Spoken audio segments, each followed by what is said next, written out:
Assalamualaikum warahmatullahi wabarakatuh.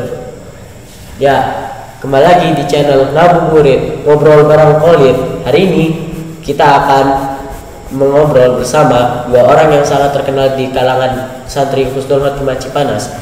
Yang tamu pertama adalah Hafiz Izzuddin Taufikur Rahman sebagai teman saya sendiri. Yang kedua adalah Hafiz Al-Izrofi sebagai teman saya sendiri juga. Jadi bisa perkenalkan diri Anda. Jadi saya Hafiz Izzuddin Taufikur Rahman. Saya bisa dipanggil Udin. Saya dari angkatan 4. Saya Hafiz Al-Izrofi, biasa dipanggil Hafiz. Saya dari angkatan 4. Ya, oke. Gimana kabar hari ini? Sehat? Alhamdulillah. Di sini nih, Anda tuh pengen nanyain beberapa hal ke antum. Nah, ada yang namanya tuh gimana sih alasan ente tuh mau masuk pondok gitu dibandingkan ente tuh apa nih namanya sekolah di luar selain pondok gitu, yang lebih ya mungkin lebih keren lah daripada di pondok gitu. Gimana? Kenapa sih alasannya? Jadi kenapa saya milih pondok? Karena ya sebenarnya pertama disuruh orang tua, tapi lama kelamaan saya mikir sendiri kalau misalnya saya tuh butuh banget yang namanya ilmu agama dan butuh sekali namanya kemandirian untuk masa depan gitu. Kan kalau misalnya kita ke sekolah negeri biasa atau sekolah swasta biasa, paling kalau ilmu agama cuma PAI doang gitu kan. Jadi kalau misalnya kita masuk ke pondok, pasti kita banyak banget ilmu agamanya, dari fikih, nahwu shorof, tafsir dan lain-lainnya gitu. Berarti dorongan pertama Anda untuk ente buat masuk pondok nih berarti dari orang tua dulu pertama. Nah, habis itu kedua baru dari dorongan diri sendiri. Nah, kalau buat ente bis gimana sih dorongan ente? Apakah dari orang tua kah atau diri sendiri kah atau ada orang lain yang mau mendorong masuk pondok? Dorongan aneh sih pertama dari aneh yang dinamain Hafiz. Itu orang tua aneh udah berniat biar nama aneh tuh jadi penghafal Al-Quran lah, Hafiz Quran. Nah, di situ aneh mulai didorong untuk menghafal Quran, mulai dari sekolah swasta nih, belajar agama, hafal. Terus aneh berpikir pas udah nyampe kelas 3 tuh pengen masuk pesantren biar hafalannya tuh lebih nambah, karena di SD tuh targetnya ya 30 doang. Jadi di SD tuh cuma juz 30 doang yang dibuat sekolah SD. Nah kalau buat ini tuh ente sekarang pondok udah berapa lama sih? 2 tahunan ya? Udah gak berasa ya kita 2 tahun banget. Dari yang namanya dulu datang pertama masih rewel bareng-bareng kan? Ya, rasanya ingin balik gitu. Balik terus ada kakak kelas yang nenangin segala macam, dihukum segala macam. Gimana sih? Coba dong kasih tahu pengalaman lah yang ada di pondok nih hampir 2 tahun lah. Dulu tuh saya pas kelas 1 itu, pas masih kelas 1 saya nggak ada dorongan sama sekali untuk menghafal Al-Quran gitu. Jadi saya agak susah lah bisa dibilang. Jadi ya harus ada dorongan sendiri gitu. Tapi pas saya naik kelas 8 atau sekarang, saya berpikir kalau saya kenapa Allah naruh saya di sini tuh ya karena orang tua dan Allah tuh mau kalau saya menjadi seorang penghafal Al-Quran gitu. Sesuai dengan nama Anda ya, sebagai Hafiz. Ya penghafal Al-Quran. Jadi saya termotivasi gitu. Melihat teman-teman saya yang sudah tasmi 30 juz gitu, saya nggak mau kalah tuh. Kalau ngomongin tasmi kayak bisa insya Allah kita bisa tasmi. Nah kalau buat ente sendiri bis gimana sih nih pengalaman pondok nih, cerita yang enak gitu ya? Pengalaman sih ya pasti ada lah yang namanya senang, sedih, takut, terus kangen gitu sama rumah. Nah dari pengalaman seneng tuh pasti ada pas masuk pesantren, pasti pada seneng kan, akhirnya lulus masuk pesantren, nggak gagal lagi biasanya kan. Udah 2 kali gagal, habis itu yang ketiga kalinya berdoa tuh biar masuk, ya habis itu masuk senang. Nah yang keduanya tuh rindu, karena habis senang udah masuk pesantren rindu gitu. Rindu ya, jadi kalau tuh ditinggal. Nah di situ agak rindu. Nah mulai tuh perasaan gak enak, mulai dari ngapal tuh dulu tuh bingung aneh. 30 selesai cepet, pas nyampe juz 29 ngestak gitu, udah sampai 1 semester kagak naik. Nah di situ aneh nangis lah, apalah doa, sampai akhirnya aneh udah selesai jus 29. Oke. Terus ada pengalaman lagi nggak sih nih yang gimana gitu kayak tentang ya seneng gitu di pondok gitu, yang ente masih ingat sampai sekarang dari 2 tahun yang lalu sekarang? Pengalaman apa ya, bahagia sih. Banyak. Banyak. Ya dari hal kecil pun kayak makan bareng satu menampan tuh barengan tuh udah jadi pengalaman paling bahagia banget. Dan Ya, walaupun cuma lauknya ya otak-otak kan, yang penting itu. makan bareng kan, ya ada suasana keluarganya. Ya walaupun cuma punya dari abon temen doang, pagi-pagi tuh rasanya udah bahagia banget. Apalagi malam-malam gitu. Malam nasi goreng, Nasi goreng, ngutang mie. dulu bayarnya, Iya. terus kecap biasa doang sama garam, dah habis itu makan bareng. Terus kalau misalkan masak mie juga masaknya pakai tangan dikobok-kobok, Iya. Bagi gayung. pakai gayung dikobok-kobok, terus makan bareng-bareng diginiin. Nah, Enak itu. Ya udah, terus aku nanya ini ke ente berdua nih, perbedaan di rumah nih sama di pondok apaan dah? Coba deh sebutin 3 deh yang sering banget dilakukan. Banyak sih. Perbedaannya Oh banyak. banyak ya. Ya kalau di pesantren paling perbedaannya, pesantren lebih banyak peraturan ya. Kalau di rumah kan bebas kan. Juga buat peraturan sekolah juga, kalau di rumah kan lagi masa-masa pandemi seperti ini kan, ya sekolah di rumah gitu kan. Kalau kita mau cabut tinggal matiin kamera komputer aja udah. Tinggal ganti aja Udah instan. ganti tidur. Tapi kalau di sini kan kita masih diawasin. Kita pagi-pagi juga kadang-kadang nggak boleh tidur buat siap-siap. Tuh, ya agak beda aja. Tapi enak loh bro, kita di pondok nih. Kita kita nih di sini kan belajar nih. Jadi itu apa nih, otak kita juga terasa kan. Kalau di rumah tuh kerjaannya kalau nggak chattingan sama cewek dia sendiri, Main game. tidur ngebangkang orang tua, ya kan, kebiasaan. Nah kita sebenarnya ya bangga lah kita bisa jadi santri mondok gitu. Ya itu lebih bagus lah daripada ente di rumah cuman chatan sama cewek kan. Ya sebenarnya memang bagus sih kalau di pondok. Kalau buat ente sendiri nih bis, gimana sih perbedaannya gitu? perbedaan sih ya bener banyak, terutama tuh mulai dari kebersamaan keluarga ya.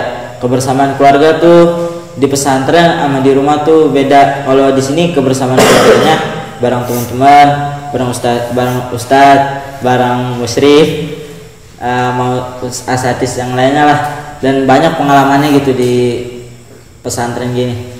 Nah kalau di rumah tuh ya kebersamaannya sama orang tua, adik, kakak. Nah pokoknya kayak gitulah. Terus kalau misalnya di rumah tuh kayak nggak kekontrol. Kalau misalnya waktu makan itu pasti nggak kekontrol karena ada gadget gitu yang bikin kita nggak kekontrol. Yang menghalangi gitu ya. Nah kalau di pesantren kan pasti mikirnya makan terus karena nggak ada gadget. Gak ada gadget. Udah makan yang gak enak, Nah, terus ya gitulah, capek. ya mau nggak mau kita harus syukurin yang ada di pondok ya kan. Iya. Ya, tapi ini lebih baik gitu daripada kita pacaran kan. Ya hubungannya takutnya kalau kita pacaran cuma zina sih hubungannya, Iya. takutnya. Ngeberatin dosa orang tua doang Kalau gitu. dosa orang tua ya udah dibiayain capek-capek zina. Nah itu bahaya. Bahaya emang. Jadi mending kita di pondok. Ya banyak sih sekarang, banyak kan aneh lihat di media sosial itu tentang pacaran ya. Iya, Itu kayak udah kayak masal banget gitu, udah kayak hal udah- yang legal di dunia Nah, gitu. iya. Biasa aja gitu kalau misalkan orang foto gitu berdua Padahal- cewek-cewek depan belakang gitu, biasa aja kayak nggak merasa berdosa gitu. Padahal di hubungan ketiga itu pasti ada setan yang ngikutin kan. Iya. Iya. Dulu aja kalau misalnya saya itu ketahuan kayak chattingan sama orang itu, saya dikurung dikurung di luar rumah gitu, nggak boleh Iya. masuk rumah. Nggak boleh masuk rumah. Nggak boleh gitu. Jadi tapi saya bingung sekarang tuh kayak pacaran tuh udah kayak hal legal gitu. Udah semua dari bocil kelas 1 SD aja udah gandengan tangan. Bocilan masuk diputusin rumah. langsung minta apa, langsung mau apa? Nikah. Langsung Bunuh diri. Kalau diputusin gitu. Aneh. Tapi ya, Ya. ini nggak jauh-jauh dari anak kepep lah ya. Iya. Pokoknya ini kerjaan anak kepepnya. Ya setidaknya anak kepep pasti mending lah ya main Mending, game, main tapi game. pacarannya berkurang. Caranya berkurang. Ya, oke. Terus mau nanya ke ente nih. Sampai sekarang nih motivasi apa sih yang ente tetap pegang teguh gitu dari hati, yang ente disampaikan orang tua kah, ustadz kah, atau lihat dari segala macem yang bikin ente tetap betah gitu di pondok gitu, nggak mau keluar pondok gitu? Maksudnya ya gua harus tetap di pondok gitu, kayak harus belajar ilmu segala macem. Apa sih motivasi yang ente ada nih udah nanti ente? Motivasi ya, motivasi saya itu jangan pernah lupain ajaran agama gitu. Karena makin lama makin ke dunia ini tuh kayak kurang keagamannya gitu kan. Jadi saya motivasi diri saya jangan pernah melupakan agama gitu, karena kita harus memikirkan dunia dan akhirat juga, kita harus imbang. Seimbang ya. Iya. Kalau motivasi itu pasti aneh mulainya dari orang tua. Dari misalnya belajar agama nih, itu dikerasin karena aneh itu belajar agamanya sekolah juga di swasta kan, di Muhammadiyah. Nah Berarti itu emang udah keras ya. itu harus bagus agamanya. Kalau misalnya jelek itu aneh bisa aja malu-maluin keluarga, makanya biar tambah bagus aneh dimasukin pondok biar nanti bisa membedakan yang benar dan salah. Oke. Motivasi apa sih yang bahasa Arab nih ente sering denger gitu buat diri ente lebih maju gitu ke depannya? Manjada wajada. Ada kayaknya salah deh. Namanya kayak dari pertama kali masuk ada bacaan di depan meja tuh, ada bacaan wajada di pintu. Kita tuh harus sungguh-sungguh biar dapat yang kita mau. Oke, motivasi ya. Kan sekarang ini kan udah masuk bulan Ramadan ya. Yeah. Gimana sih perasaannya? Alhamdulillah kan pasti kita alhamdulillah gitu setelah 1 tahun bisa ditemuin lagi sama bulan Ramadan. Banyak orang yang masih muda kayak kita nih, udah meninggal dijemput sama Allah gitu. Ya gimana sih nih perasaan ente gitu bisa ketemu puasa lagi? Gimana sih? Senang sih. Ya, Senang ya?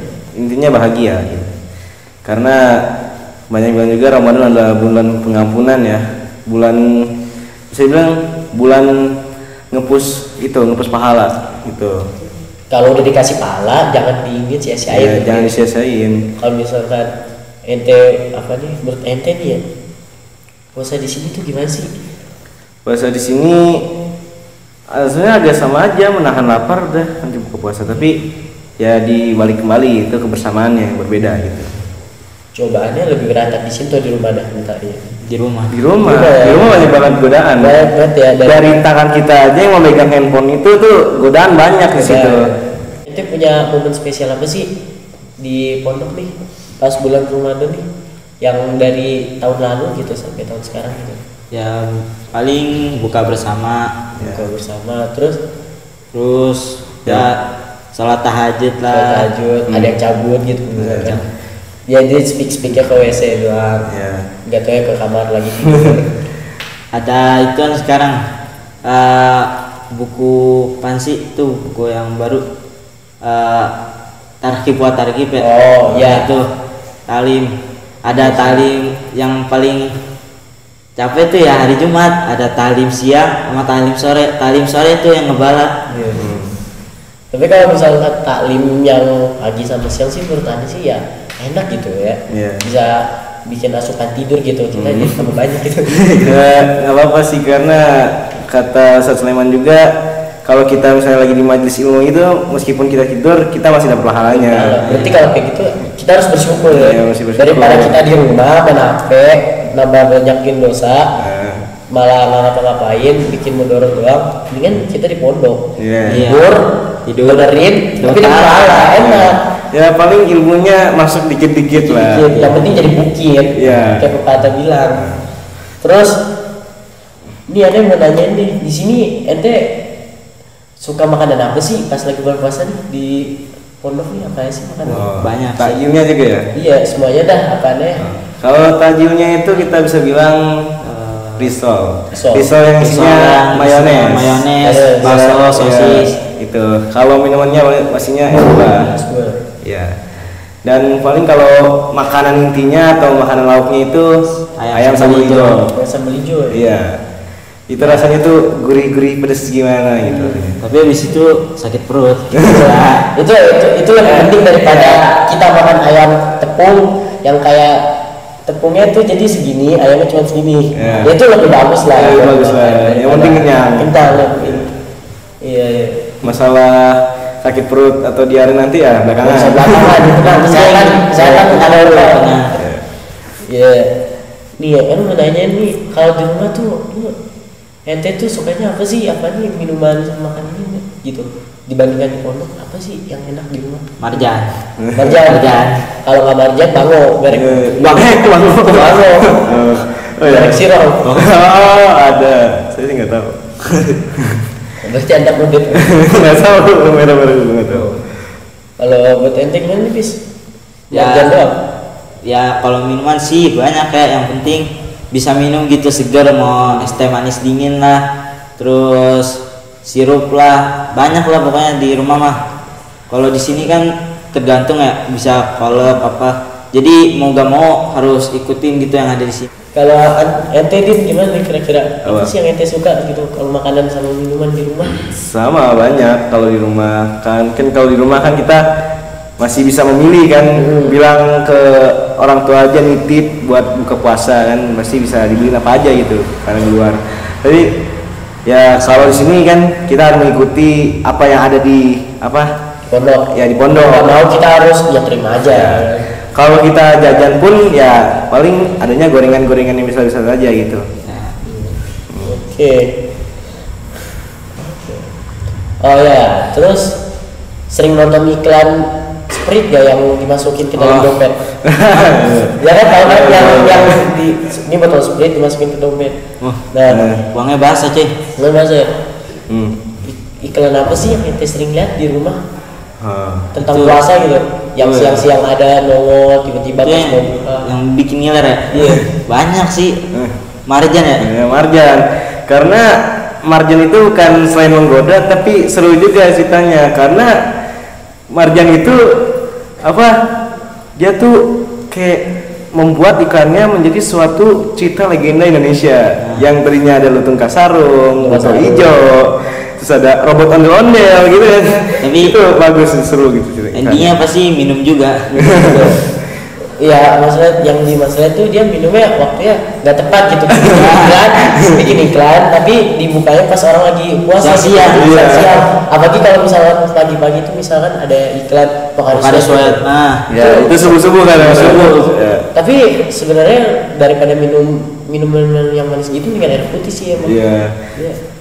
Lebih niat lah ngerasa. Kalau makanan deh yang ente sering lihat gitu iklan apa dah? Bimoli sih. Bimoli. Kalau Bimoli Bimoli, Pizza Hut.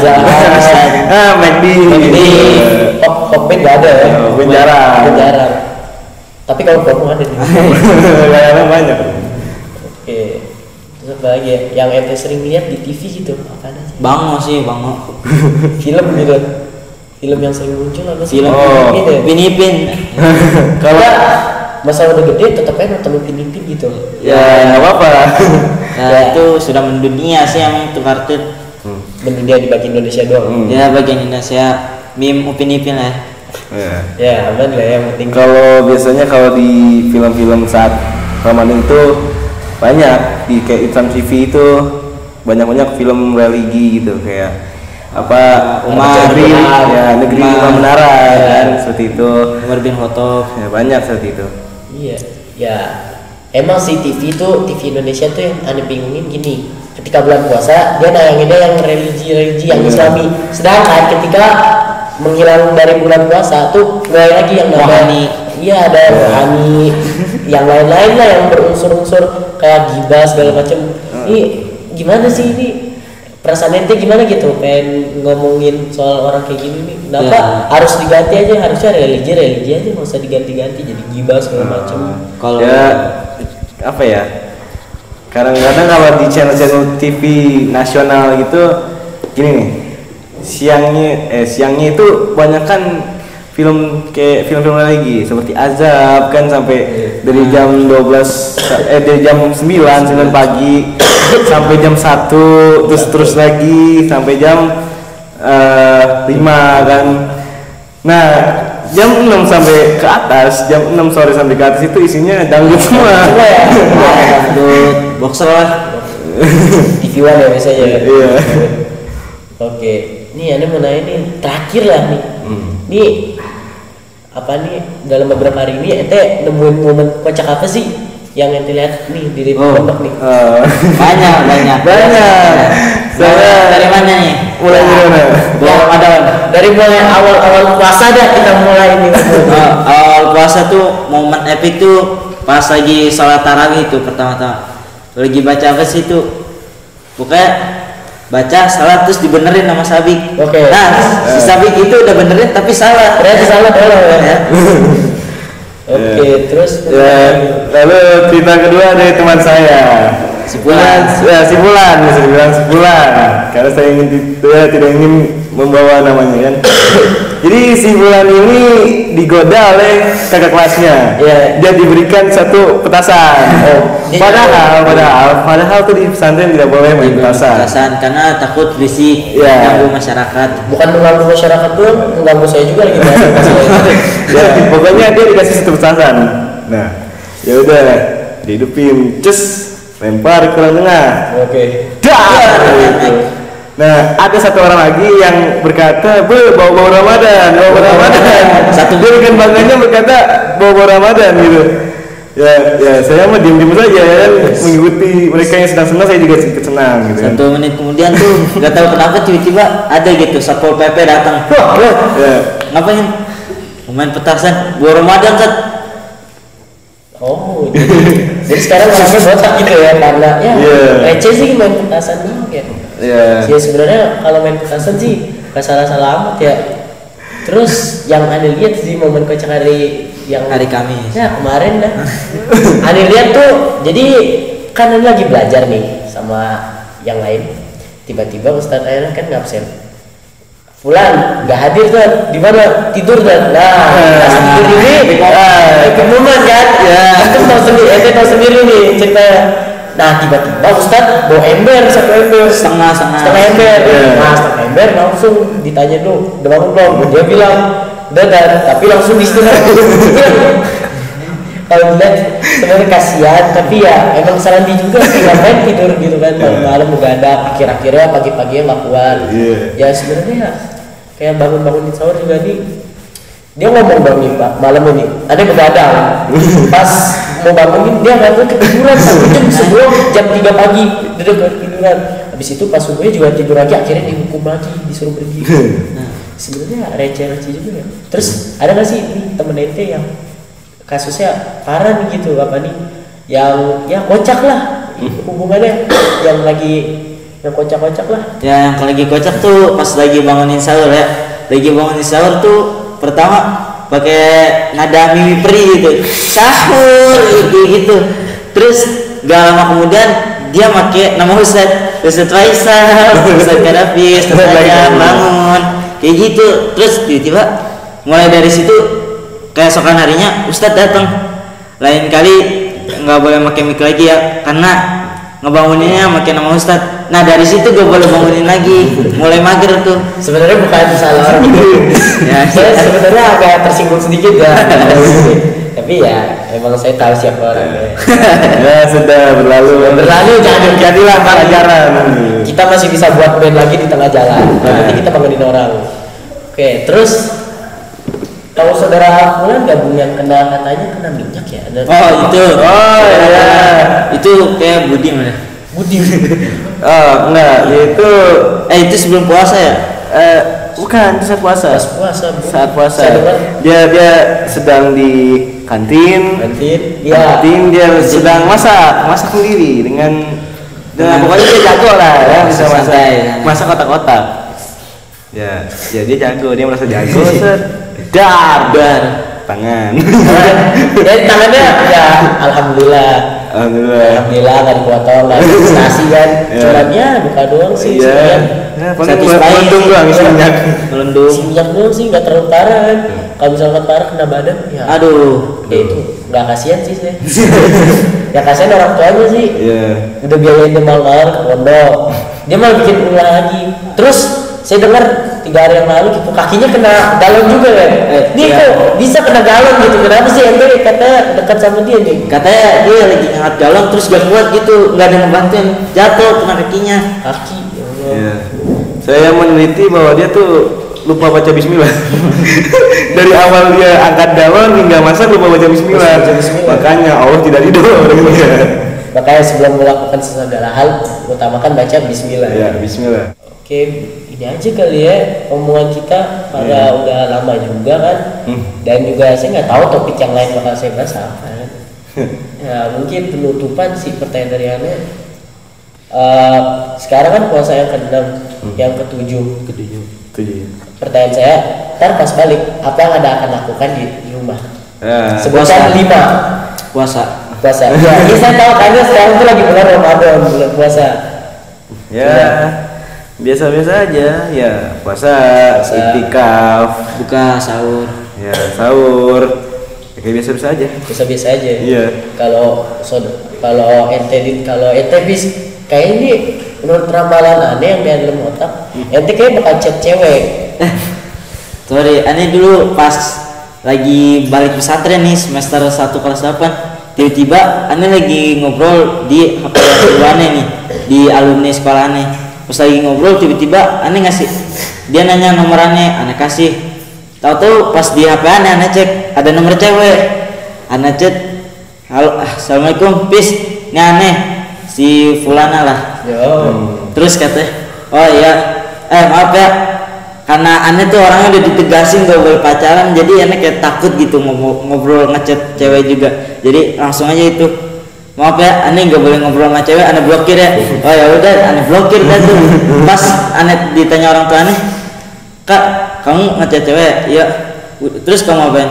Kakak kasih salam terus kakak blokir. Kamu parah banget, itu kan harusnya kasih salam aja gitu terus nanya kabar, udah nggak usah diblokir. Nah saya baru tahu ternyata ngechat dong boleh. Oh ngechat boleh. Beda lagi kalau sama ibu saya ngomelin.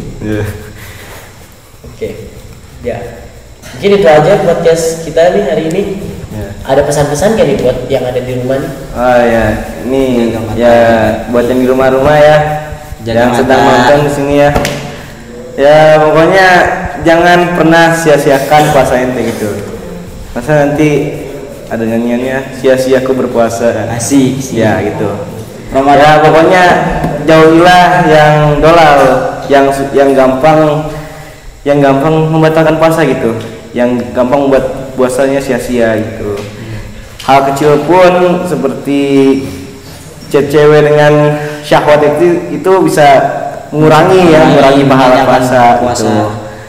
Dan kasihan aja gitu, kalian udah puasa 30 hari kan, udah banyak udah nahan lapar, nah ini nggak dapet pahala puasanya. Jadi sia-sia juga gara-gara perempuan. Iya gitu. Ini pesan dari Ane nih, Abi, Umi, saudara-saudara, Encang, Cing, dan yang lain-lain, teman-teman semuanya.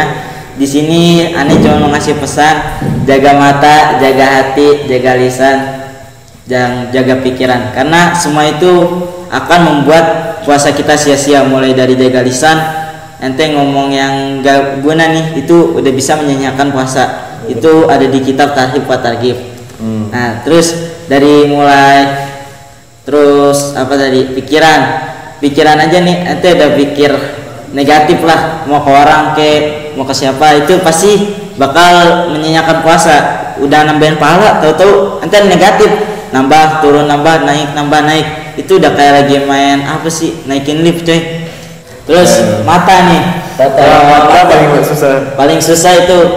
Mata tuh bahayanya ya gitu, kita diem aja udah bisa ngeliatin cewek banyak yang lewat gak pakai kerudung.